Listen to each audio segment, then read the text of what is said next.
Bienvenidos todos al podcast En Familia con Carla y Lori. Nuestro propósito es fortalecer los lazos de la familia y vivir con más armonía, felicidad y amor. Brindando la mejor motivación, información, recursos y soluciones a las familias hispanas a través de temas e invitados. Quédate con nosotros para pasar un momento en familia. Hola amigos y bienvenidos a un podcast más de En Familia con Carla y Lori. Hola Lori, ¿cómo estás? Yo aquí emocionada como siempre de traer un segmento más de información, motivación y de invitados que son excelentes para nuestra audiencia y para inspirar a las familias a que sean mejores. Ese es nuestro propósito, ¿verdad? Ese es el propósito de este podcast, así es, de la familia hispana. Y pues tenemos el gusto de entrevistar el día de hoy a Jennifer Pérez.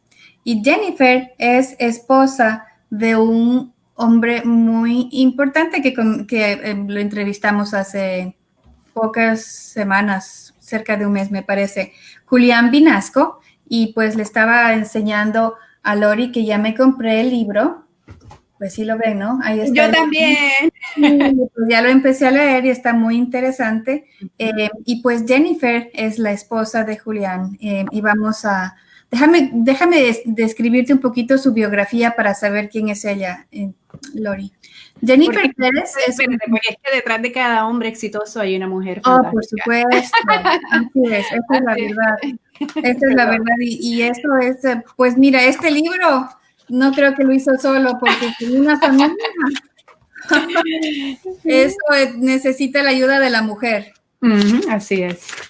Bueno, como te decía, Jennifer Pérez es originaria de la ciudad de Nueva York, donde pasó la última década utilizando sus habilidades de marketing, desarrollo, operativas e interpersonales para lograr una optimización a gran escala de su desempeño sin fines de lucro. Ella y su familia se mudaron a Texas y disfrutan la vida, los espacios abiertos y los veranos calurosos de Texas. El núcleo del trabajo de Jennifer ha sido el deseo de hacer el bien y ver mejoras en nuestro mundo. Así que ya tengo mucha curiosidad de que comencemos a entrevistar a Jennifer. Aquí está Jennifer para todos ustedes. ¿Cómo estás? Muy bien, ¿cómo están ustedes? Todo bien, gracias y bienvenida Jennifer a nuestro programa. Y pues mira, tuvimos el honor y el gusto de entrevistar a Julián primero y como decía Lori, tras un gran hombre hay una gran mujer y es verdad porque no solamente haciendo un libro, sino trabajando los dos y la familia, sí. No es fácil, cuesta mucho y pues si él lo logró, pues estoy segura que tú tuviste mucho que ver en eso. Y de la manera en que se expresa de la familia y de cómo le da la prioridad, recuerdo que es que lo entrevistamos para el Día de los Padres y como un padre modelo y yo, dime, ¿eres un padre modelo? Y él dice, bueno, le tendrías que preguntar a mi esposa. Pero él decía, pero yo creo que lo soy. Y yo digo, yo confío, estoy confiando. Y de verdad que nos impresionó y fue más allá de lo que esperábamos porque de verdad que su corazón se ve que está bien centrado en la familia y te honra mucho como esposa. Él mismo nos sugirió entrevistarte, entonces gracias por aceptar la entrevista. Muchas gracias. Lo más especial de estar con Julián por casi 20 años es ver la evolución de una persona, porque cada uno crece y crece junto. Y cuando uno se da cuenta, wow, 20 años es un buen largo tiempo. Especialmente las etapas que uno pasa, uno mismo. Exacto. Las etapas de locuras, las etapas de tristeza, las etapas de tener hijos, de pasar los momentos cuando no los tenemos porque están de vacaciones. O sea, el otro día los miré y dije, ¿tú sabes qué? Me encanta esta etapa que estamos ahora mismo. O sea, estamos como en el flow, que es tan importante por la relación, porque eso es lo que lo lleva a largo plazo. Sí, es que puede ser una montaña rusa, ¿verdad? De emociones y de cosas que pasan, experiencias que pasan y de arriba y abajo, pero es bonito cuando se logra permanecer y estar ahí. Entonces, Gracias por estar aquí. Jennifer, queremos empezar haciéndote unas preguntas. Tenemos varios segmentos en este podcast para fortalecer, motivar, educar e informar a las familias. Y muchos invitados han tenido que pasar una transición al venir de otros países a vivir en este suelo americano. Es interesante contigo porque hablas un español excelente, has estado aquí por tantos años y cuando entonces me di cuenta y me corregiste, es que naciste aquí. Sí. Eres primera generación dominicana viviendo aquí y queremos empezar, y esto es fascinante también porque nos interesa mucho saber y aprender de los invitados para que los invitados transmitan su mensaje, sus lecciones, para la audiencia y cómo es que llegaron aquí tus padres, cuál fue su intención, qué era lo que estaban buscando cuando ellos vinieron al suelo de los Estados Unidos. Bueno, voy a decir que mis padres fueron de la primera ola de los dominicanos que vinieron aquí a los Estados Unidos y cayeron en Nueva York. Van a escuchar un poquito más de inglés, right? Porque hablo muy bien español, pero hay de vez en cuando no encuentro la palabra apropiada. Me ayudan en eso. Claro que sí. Pero vinieron aquí y realmente fue después de Trujillo, que fue una etapa bien horrible para los dominicanos que vivían en el país.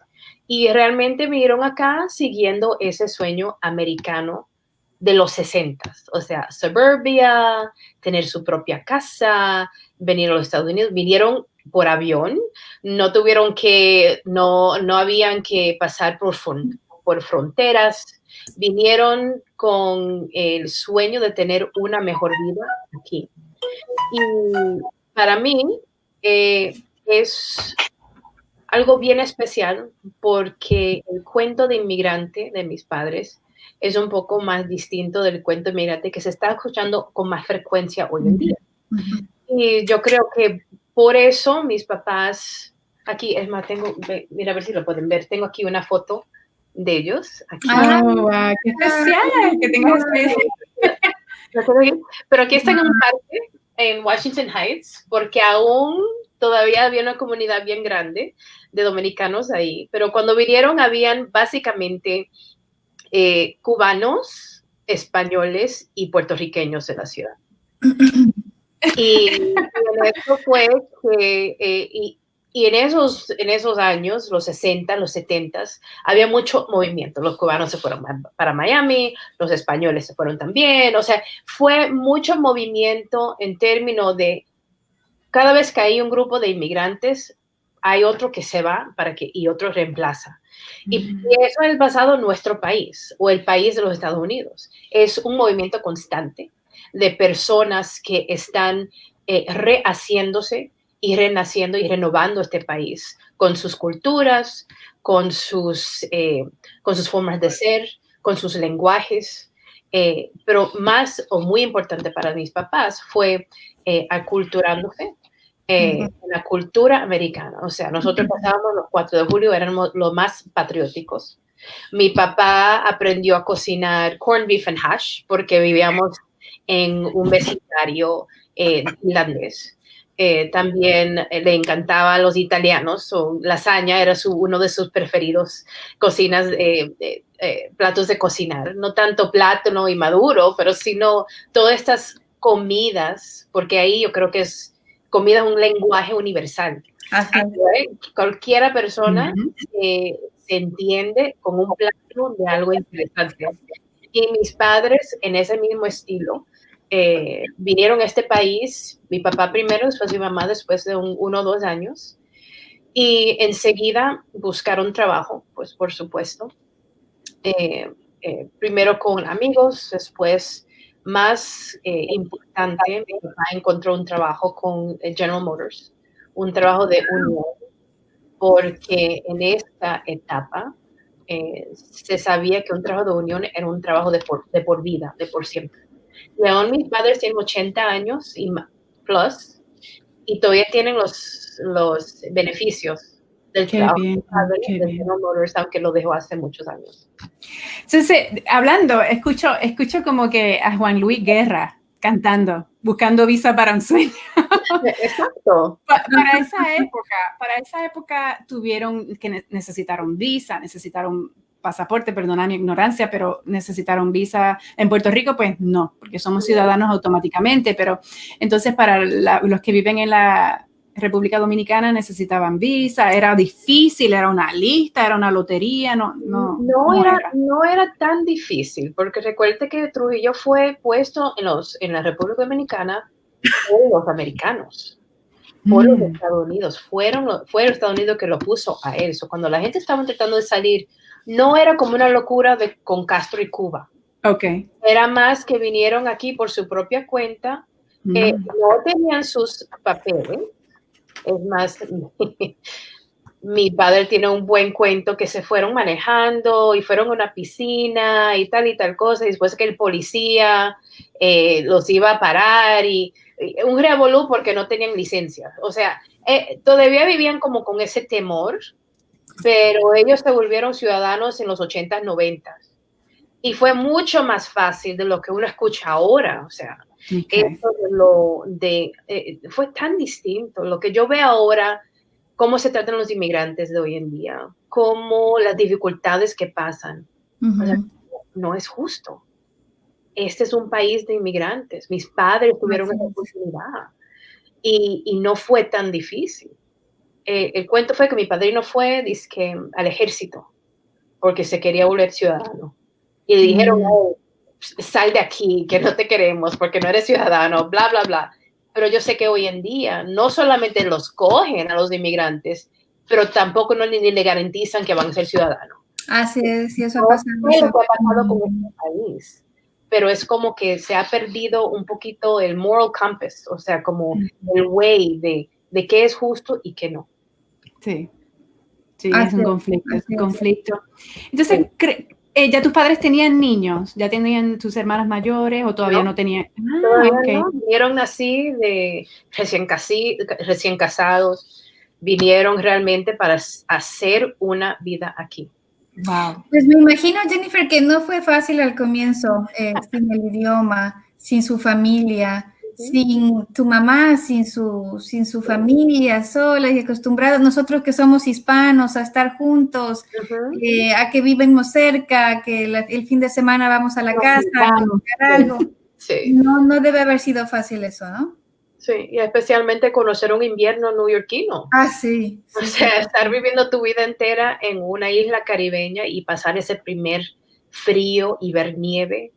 Ellos vinieron junto con mis padrinos y una o dos parejas.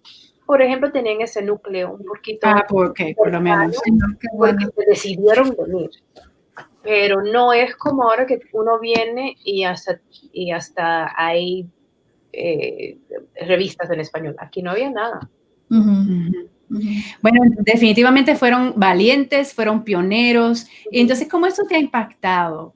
¿Cómo ese ejemplo te ha impactado? Ese ejemplo de valor y de determinación. Mi mamá siempre tiene un dicho y siempre ha sido hecha para adelante. Y yo la veo a ella, veo a mi padre y entiendo muy bien lo que es el trabajo duro.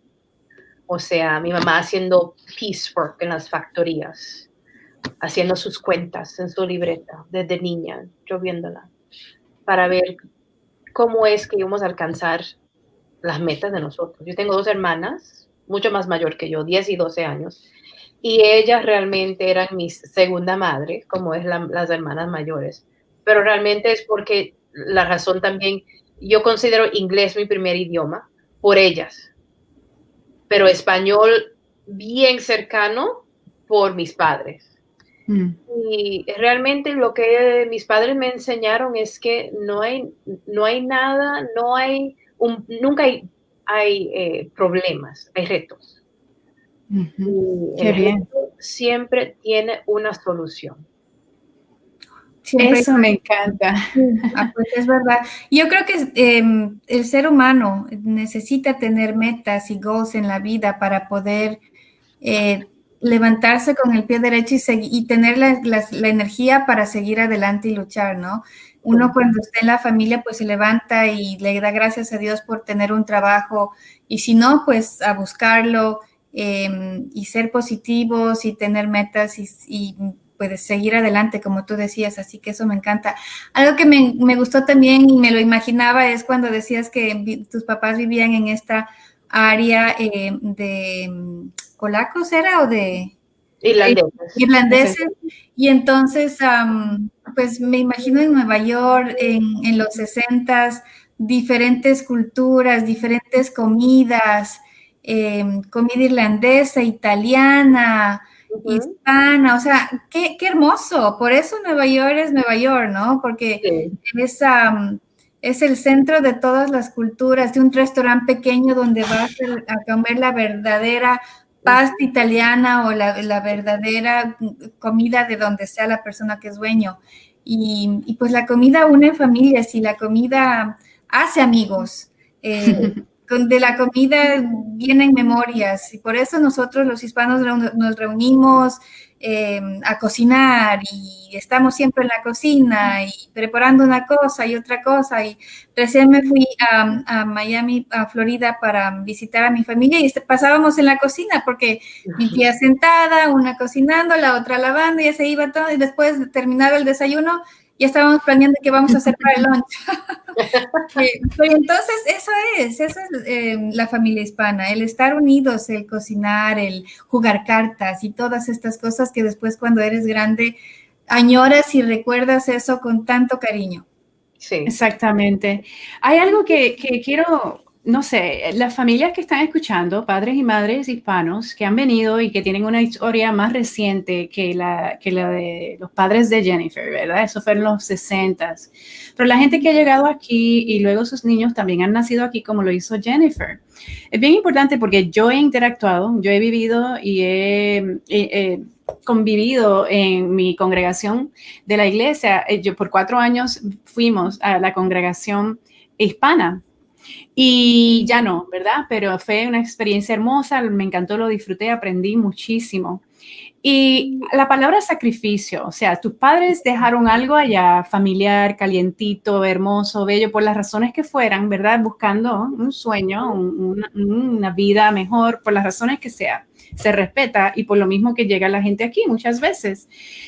Pero lo triste que yo observé es que porque los padres habían sufrido tanto en sus países de origen, aquí quieren proteger a los niños de adversidad, de cosas. Entonces, ¿cómo? ¿Qué mensajes tú tienes para esos padres que ellos dicen, como nosotros sufrimos tanto, quiero proteger a mis niños de que sufran, y al contrario, como dicen, crían cuervos, como dicen, hay un refrán que dice, estoy poniéndome bien fuerte aquí, lo siento familia, he sido muy noble, muy dulce, pero algo que me preocupa de las familias hispanas es eso, no todas, pero muchas, y una madre me dijo muy triste una vez, que su hijo se metió en lío, me dijo, es mi culpa. Y yo, ¿pero qué pasa? ¿Por qué? Él tiene su libre albedrío, su libertad de escoger, eso fue decisión de él. No, es que lo consentí mucho.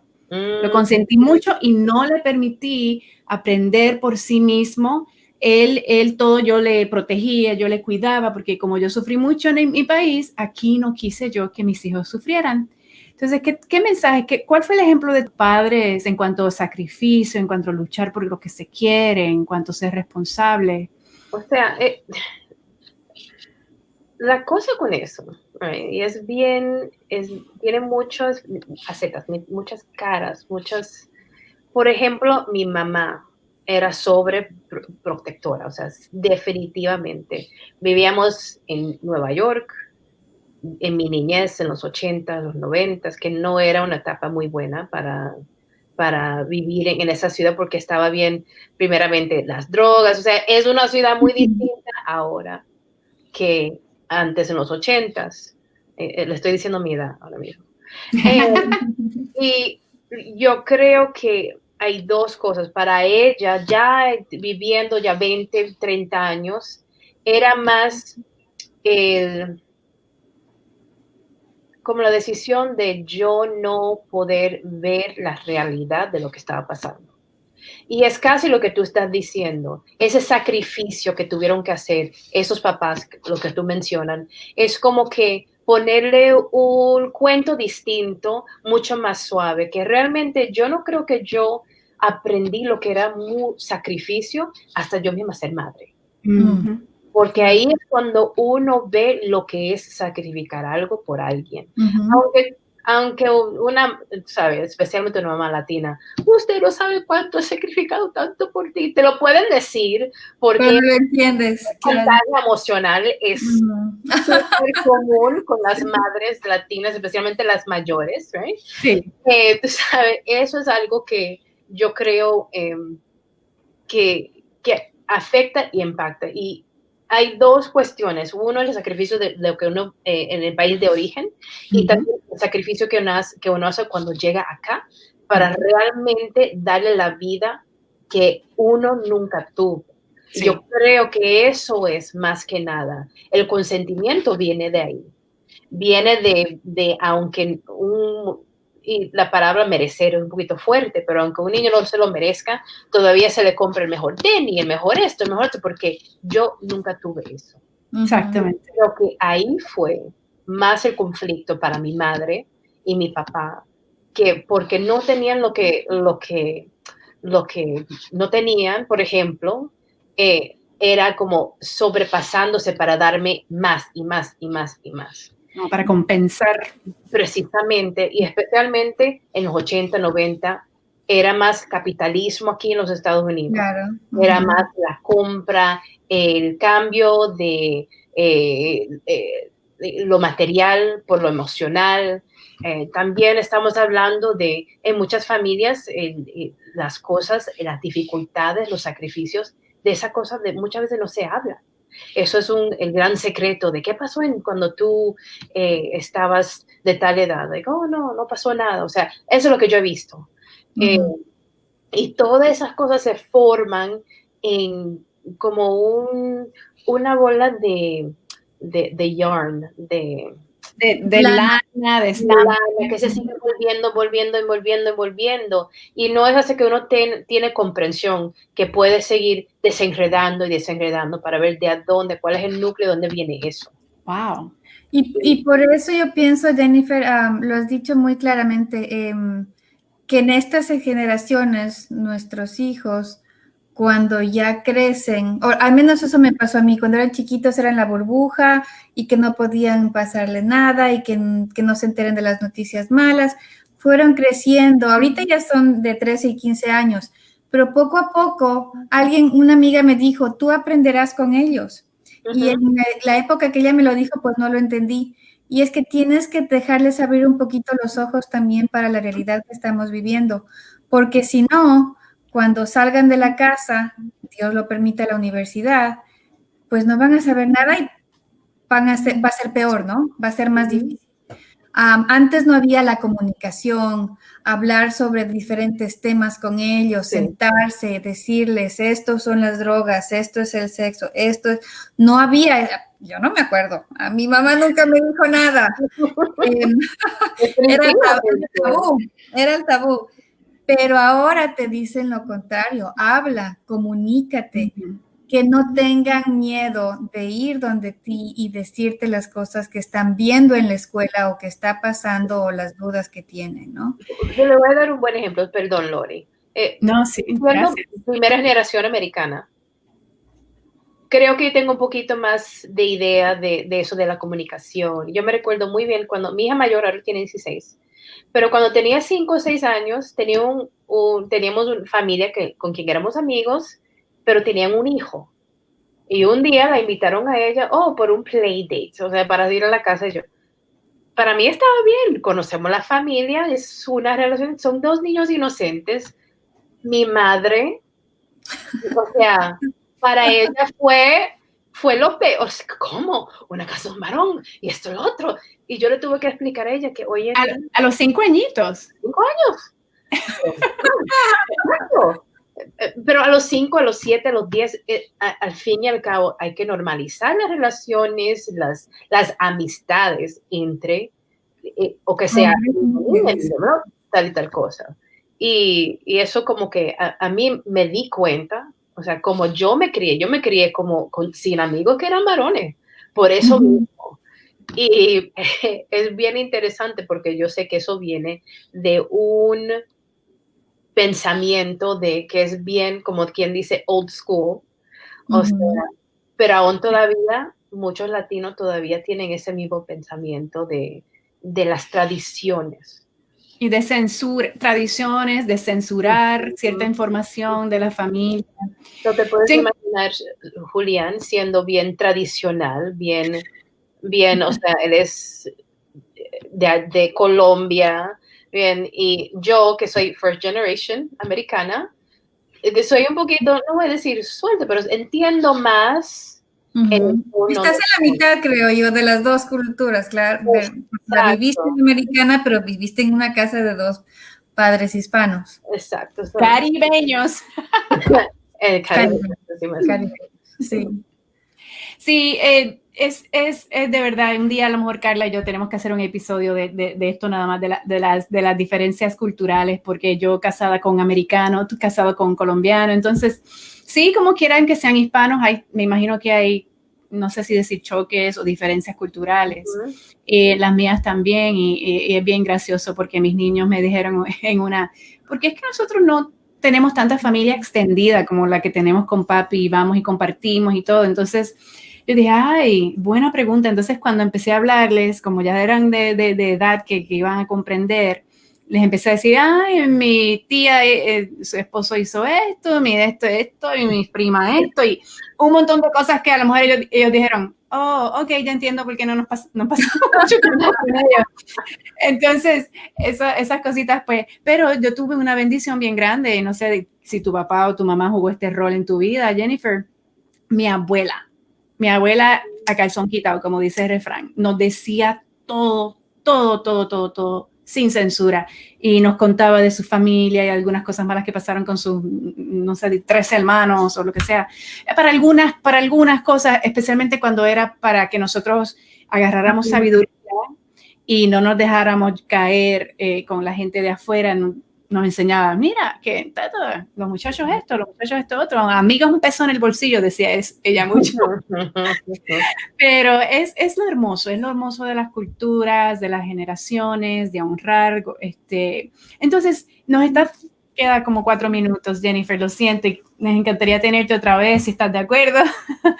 Pero, gracias. Entonces, ¿qué es ese mensaje que tienes tú para esas personas que han venido aquí al suelo americano, que son ya primera generación como tú, en cuanto a ese balance entre saborear tu cultura de raíz y la cultura en donde estás sumergida? ¿Cuál es el mensaje que tienes para la audiencia? Yo creo que el mensaje más importante es que uno mismo tiene que ser true to yourself. O sea, tu verdad. Ser verídico, ser tu verdad. Muchas veces hay tanta presión. Yo he conocido latinos que no hablan español porque no quieren ser conocidos como latinos. He conocido latinos que son o sea, que no quieren hablar inglés porque no quieren perder la cultura. O sea, para mí uno tiene que ser verdadero con uno mismo y realmente entender que la familia, o en mi caso, la familia es una de las cosas más importantes, los valores que uno tiene con su familia.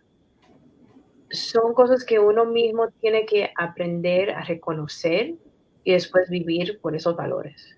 Y con tantos mensajes de afuera, con tanto lo que uno ve en la sociedad, en el social media, en la televisión, en tantas cosas, uno mismo tiene que saber que si tú haces tus tradiciones, si tú eres verdadero con tú mismo, tú vas a encontrar el propio paso para ti y para tu familia. Me encantó. Palabras hermosas, palabras con sentimiento, yo lo sentí hasta acá. Y eso es muy cierto, es que es hermoso hoy día. Miren, en Europa la gente sabe 3, 4, 5, 6 idiomas, como estábamos hablando el otro día, ¿verdad?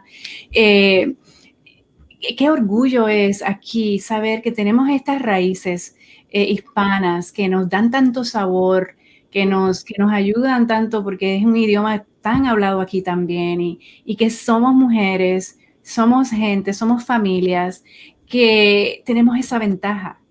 Y mientras que hace años era una vergüenza hablar otro idioma porque nos marginaban o algo, hoy día la gente quiere aprender español. Sí. Ese es un buen punto el que tocas. Conocí a mucha gente aquí que hablaban, los papás no querían hablar su idioma, no solamente el español, gente de Europa que venía y quería sentirse americana y no les enseñaban a sus hijos a hablar otro idioma. Y después los hijos decían, no entiendo por qué no me enseñaron, y era el idioma secreto el que ellos hablaban, el otro idioma, y nosotros solo hablábamos el inglés. Pero qué bueno que como que se abrieron las fronteras y la gente entendió que el ser bilingüe o trilingüe, porque puede pasar que el papá sea de un país con un idioma, la mamá de otro país con otro idioma, y pues ellos viven aquí en Estados Unidos. ¡Qué lindo hablar 3 lenguas! ¡Qué hermoso!